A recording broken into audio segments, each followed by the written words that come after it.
بسم اللہ الرحمن الرحیم۔ السلام علیکم ناظرین، فدا دل ہوں، آپ ڈیلی میدان دیکھ رہے ہیں۔ موجود ہوں جماعت اسلامی کے مرکز میں، اور امیر جماعت اسلامی جناب سراج الحق صاحب نے آج ایک منشور کا بھی اعلان کیا ہے۔ سراج صاحب، بہت اچھا پروگرام آپ نے دیا ہے، اور ایک انٹرویو میں آپ نے مجھے بتایا تھا کہ آپ کو ایک الیکشن سے پہلے بتا دیا گیا تھا کہ آپ کو اسمبلی میں نہیں جانے دیا جائے گا۔ تو آج جب الیکشن قریب آ رہے ہیں تو ایسی تو کوئی صورتحال نہیں ہے؟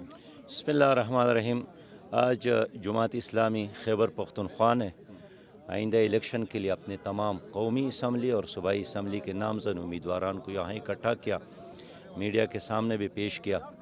پروفیسر ابراہیم صاحب کی قیادت میں آج یہ فنکشن مکمل ہو گیا، اور اس عزم کے ساتھ کہ انشاءاللہ 28 فروری کے دن ہم الیکشن جیت کر 8 فروری کا دن جو ہے ہم الیکشن جیتیں گے، اور ایک ایسا پاکستان لوگوں کو دیں گے جس میں جہالت، مہنگائی، بے روزگاری، کرپشن، لوڈ شیڈنگ یہ نہ ہو، عدل اور انصاف کا بول بالا ہو، قرآن اور سنت کی حکمرانی ہو، سودی نظام کا خاتمہ ہو، عدالتوں میں انصاف ہو۔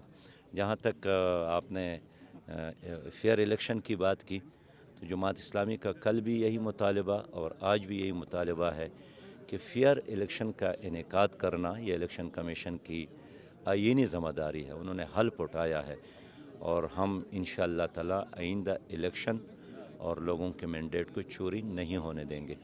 کوئی خدشات ہیں آپ کو؟ پاکستان میں خدشات ہمیشہ ہوتے ہیں، لیکن اب کی بار قوم بالکل بیدار ہے۔ آپ نے کہا کہ کسی سے اتحاد نہیں ہوگا، آپ مقابلہ کریں گے۔ پاکستان کا تو نظام ایسا ہے، اور انتخابی نظام تو آپ کو پتہ ہے، تو یہ کیسے ہوگا؟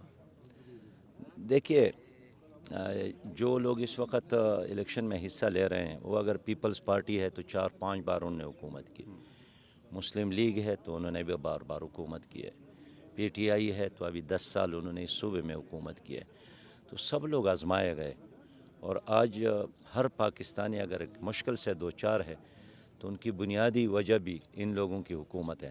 تو ہم چاہتے ہیں کہ ہماری قوم ہمیں اتنا بھاری مینڈیٹ دے دے کہ ہمیں الیکشن کے بعد بھی کس سے اتحاد کرنے کی ضرورت نہ پڑے۔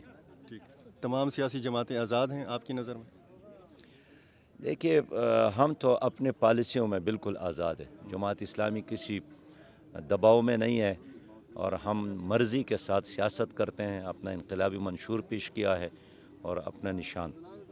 اور کچھ جو سیاسی مبصرین ہیں وہ پھر تبصرہ کرتے ہیں کہ جی فلاں جگہ اور فلاں ڈویژن اور فلاں ریجن فلاں فلاں جماعت کا ہے۔ تو ایسے صورتحال ملک بھر کے لیے یا خیبر پختونخوا کے لیے جماعت اسلامی کے ساتھ بھی ہے؟ میں پھر کہوں گا کہ ہم کسی کو مینڈیٹ اور عوام کا جو الیکشن ہے چوری نہیں کرنے دیں گے۔